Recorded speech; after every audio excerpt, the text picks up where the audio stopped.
এবং আমাদের নিজেদের মধ্যে নানান বিষয়ের কথাবার্তা আমরা পরিষ্কার করলাম। একদম মোদ্দা কথায় সকাল থেকে আপনারা যে বক্তব্যটা ক্লিয়ার করছেন সেটা যদি আমরা পরিষ্কার হই তাহলে আপনাদের কথাটা হচ্ছে আগামী নারায়ণগঞ্জ হবে জবাবদিহিতা হলো ভয়মুক্ত, নিরাপদ এবং বাংলাদেশের সকল নাগরিকের সমান সমান মানে সকল সকল নাগরিকের সুযোগের সমান অধিকার। আমাদের কথা হচ্ছে আমরা যেই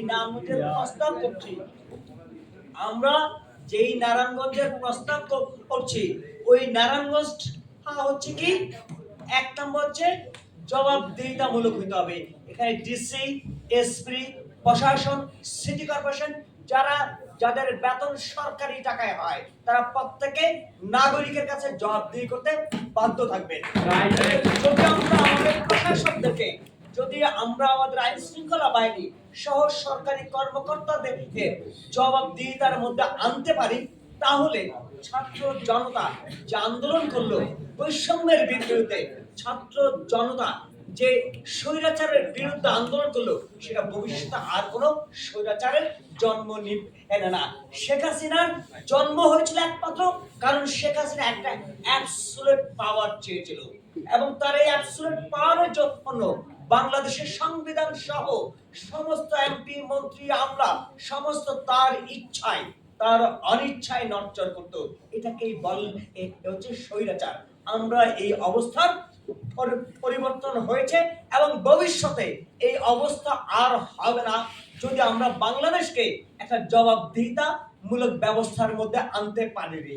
দুই নাম্বার যে এই নারায়ণগঞ্জ অনেকের কাছে পরিচিত ছিল গুম, খুন, সন্ত্রাস এবং আতঙ্কের নগরী। আমরা মনে করি এই নারায়ণগঞ্জ হবে ভয়মুক্ত, অর্থাৎ অমুক ভাই অমুক ভাই এই যে বাইদের রাজনীতি এবং রাজনৈতিক দলগুলোর ছত্র ছায়ায় আশ্রয়ে প্রশ্রয়ে বিভিন্ন জায়গাতে দখল হচ্ছে, লুটপাট হচ্ছে, চাঁদাবাজি হচ্ছে, টেন্ডার হচ্ছে, হামলা হচ্ছে, মামলা হচ্ছে। এই ভাইমুক্ত যদি আমরা করতে চাই তাহলে আমাদেরকে করতে হবে এই নারায়ণগঞ্জকে ভয়মুক্ত করতে পারলে নারায়ণগঞ্জ ভাইমুক্ত হবে।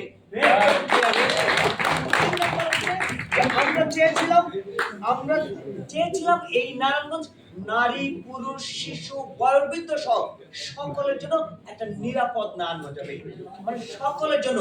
কেবলমাত্র এই নারায়ণগঞ্জে বাংলাদেশের যে ব্যবস্থা আছে সেই ব্যবস্থার মধ্যে যারা কর্তৃত্ব করছেন, যারা হুমকি দামকি ক্ষমতার অপব্যবহার করছেন, সেইটার জন্য দরকার হচ্ছে একটা নিরাপদ বাংলাদেশ।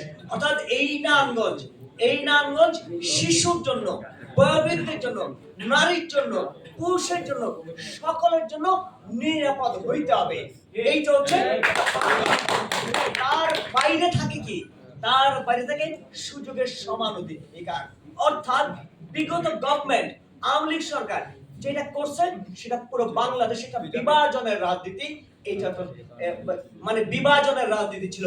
এখানে হিন্দু, বৌদ্ধ, খ্রিস্টান সব প্রত্যেকের পিছনে লাগিয়ে দিয়ে তারা তাদের নিজেদের ক্ষমতাকে একচেটিয়া করছে। এইখানে কি হচ্ছে, বাংলাদেশে এমন একটা কালচার আছে সেটা হচ্ছে বরিশাল্লা, হরিপুরা, নোয়াখালী, মানে এই যে অবস্থা নিজেদের মধ্যে বিভাজনের যত ধরনের মানে যতভাবে পারত সমস্ত ভাবে তারা চাইছে যে মানুষের মধ্যে বিভাজন অনন্য হোক। এই যে 5 তারিখের পরে যখন বাংলাদেশ এসে আমরা পরিষ্কার ভাবে বলছিলাম যে 5 তারিখের পরে বাংলাদেশে আর কেউ দ্বিতীয় শ্রেণীর নাগরিক থাকবে না। বাংলাদেশের সকলেই নাগরিক এবং তার রাজনৈতিক অধিকার নিয়েই এই বাংলাদেশে তার কর্মসংস্থান সহ বেঁচে থাকার সর্বোচ্চ সুবিধাটুকু এবং নিরাপত্তাটুকু পাবে। এইটা আমাদের মধ্যে ক্লিয়ার। ফলে আমরা আহ্বান করি আজকের পর থেকে আপনারা পরিষ্কার ভাবে ফেসবুক স্ট্যাটাস কিংবা নানান ভাবে ঘোষণা করবেন যে এই নারায়ণগঞ্জ হবে কি জবাবদিহিতা হলো ভয়মুক্ত, নিরাপদ এবং সকল নাগরিকের সুযোগের সমান অধিকারের নারায়ণগঞ্জ। এইটা আমরা চাই প্রতিষ্ঠা করতে। মোটা কথা এটা হচ্ছে আমাদের ক্লিয়ার কথা। 2 নাম্বার, আপনারা যা যা বললেন সেগুলো আমরা একভাবে এটা হচ্ছে লিখিত নিয়েছি।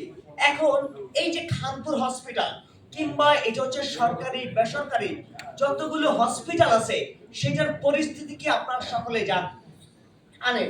আমরা সেইটার জন্য একটা প্রস্তাব করেছিলাম, মানে এটা আমরা আগামী দিনে এটা হচ্ছে করব। সেইটা হচ্ছে গণস্বাস্থ্যের গণতদন্ত। গণস্বাস্থ্যের গণতদন্ত তদন্ত এটা খুবই গুরুত্বপূর্ণ কাজ।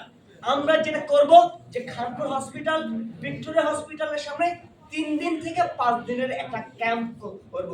সেইখানে বিভিন্ন নাগরিকগণ, রোগীগণ তারা আসবেন এবং এই চিকিৎসা সেবা নিতে গিয়ে তারা কোন কোন হ্যাসেল, দুর্ভোগ, তারা ঘুষ, সিন্ডিকেট এগুলি শিকার হয়েছে এবং ডাক্তাররা কিভাবে তাদেরকে অতিরিক্ত টেস্ট কিংবা টেস্ট বাণিজ্য কিংবা অতিরিক্ত ফি আদায় করলো, এইটার জন্য একটা পুনর্গঠিত হবার প্রয়োজন আছে। সেই কারণে আপনাদের বিশেষত আমরা মনে করি যে ছাত্রদের মধ্যে ঐক্যের প্রয়োজন আছে। কোন বিভাজনে আপনারা পা দিবেন না। এখন অনেক ধরনের বিভাজন আসবে, সমন্বয়ের বিভাজন আসবে, রাজনীতির বিভাজন আসবে, এলাকার বিভাজন আসবে, কিংবা সকলেই চাইবে ছাত্রদের এই শক্তিটাকে দুর্বল করতে, ছাত্রদের মধ্যে নানান ধরনের বিভাজন তৈরি করতে। আমরা মনে করি যে ছাত্রদের ঐক্যই আগামী বাংলাদেশকে পরিচালিত করবে, যদি ছাত্র তাদের ঐক্যটা ধরে রাখতে পারবে। এবং সর্বশেষ আমরা আর কথা বাড়াবো না, যানজট নিয়ে একটু কথা বলি, একটু কথা বলবার প্রয়োজনটা আছে। নারায়ণগঞ্জ খুব কি বড় শহর? নারায়ণগঞ্জ খুব ছোট্ট শহর। বাংলাদেশের সবচেয়ে এটাকে বলে দ্বিতীয় ক্ষুদ্রতম শহর।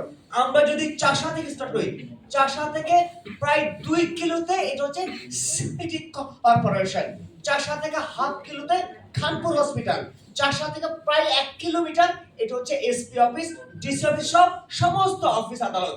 এত ছোট একটা অফিস, অর্থাৎ 3-4 কিলোমিটারের মধ্যে সমস্ত প্রশাসনিক দপ্তর সহ সবকিছু আছে। এই নারায়ণগঞ্জকে পরিকল্পিত করতে অত বড় পরিকল্পনার প্রয়োজন হয় না। এই নারায়ণগঞ্জ শহর একটা হাঁটার যোগ্য, মানে হাইটাইতেই আপনি আসলে এই নারায়ণগঞ্জকে শেষ করে ফেলতে পারবেন। সুতরাং নারায়ণগঞ্জের যানজটের একটা বড় কারণ নারায়ণগঞ্জের সড়কের তুলনায় পরিবহনের সংখ্যা বেশি। সড়ক হচ্ছে ছোট, মানে আমাদের সড়ক কম কিন্তু পরিবহনের সংখ্যা বেশি। এর মধ্যে আবার ঝামেলা হচ্ছে যে নারায়ণগঞ্জের বাসগুলোর রুট পারমিট নাই, নারায়ণগঞ্জের বাসগুলির ফিটনেস নাই, নারায়ণগঞ্জের বাসগুলি যত্রতত্র জায়গায় এটা হচ্ছে বিভিন্ন জায়গাতে তারা ওই যে স্ট্যান্ড মানে স্ট্যান্ড আছে।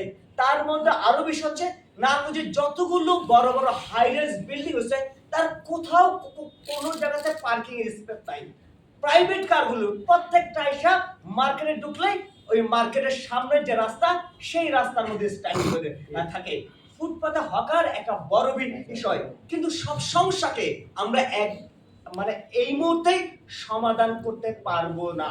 সুতরাং দরকার হচ্ছে এই অচল নারায়ণগঞ্জ, যেটা শিক্ষার্থীরা বলছে সচল করতে চাইলে এই নারায়ণগঞ্জের জন্য একটা ছোট্ট পরিকল্পনা, অর্থাৎ হচ্ছে রুট পারমিটিং এবং ফিটনেসে এই সমস্ত বাসগুলোকে ডাম্পিং এ এইতে হবে।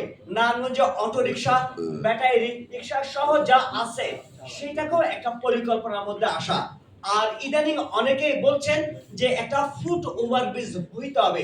ফুট ওভারব্রিজের একটা বড় অসুবিধাটা হচ্ছে এখানে শিশু এবং বয়স্করা সেই ফুট ওভারব্রিজ ব্যবহার করতে পারে না। সেইটার জন্য দরকার হচ্ছে একটা আন্ডারপাস।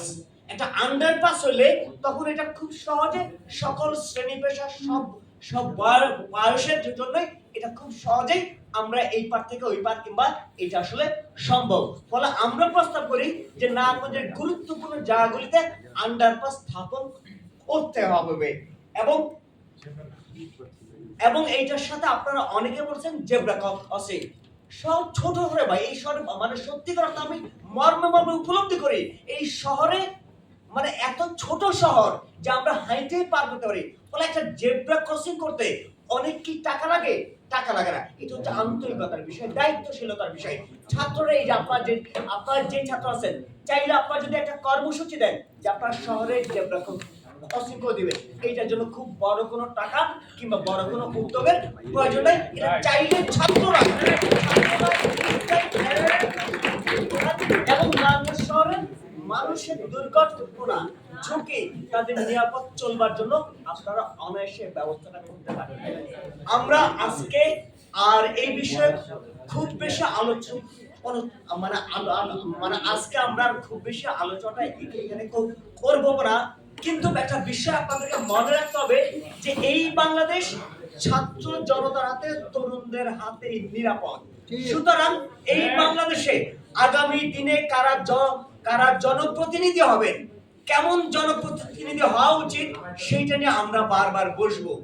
এবং আমরা নিশ্চিতভাবে বললে, যদি বাংলাদেশে যারা অতীতে ঘুষখোর, দুর্নীতিবাজ কিংবা যারা সন্ত্রাসের সাথে, হামলার সাথে যুক্ত ছিল, তাদের কাউকে আমরা আগামীতে ইলেকশন করতে দেব। যাদের হাতে এই বাংলাদেশকে বছরের পর বছর বাংলাদেশের মানুষ নিপীড়িত হয়েছে, নির্যাতিত হয়েছে, খুন হয়েছে, হামলার শিকার হয়েছে, তাদেরকে আমরা আবার রাষ্ট্র পরিচালনায় দেখতে চাই না। এই যে দেখতে চাই না, তার জন্য দরকার হচ্ছে ছাত্রদের ঐক্য, তার জন্য দরকার হচ্ছে ছাত্রদেরকে দায়িত্ব নিতে হবে। সেই দায়িত্ব নেবার জন্য প্রথমত দরকার ছাত্রদের ঐক্য এবং নিজেদের মধ্যে সংগতি স্থাপন করা। আমি আবারও বলি, আপনারা কোনোভাবেই কোনো বিভাজনে পা দিবেন না, ছাত্রদের ঐক্যটাকে বহাল রাখবেন। এবং আমরা চেষ্টা করব আগামী দিনে কারা জনপ্রতিনিধি হবেন, কারা জনপ্রতিনিধি হওয়ার যোগ্য, সেইটা বাংলাদেশের সর্বাঞ্চলে সকলকে নিয়ে বসে বাংলাদেশের দায়িত্বটা যেন তরুণরা নেয়, সেটার জন্য আমরা সকলে উদ্যোগ নিব। এবং আজকে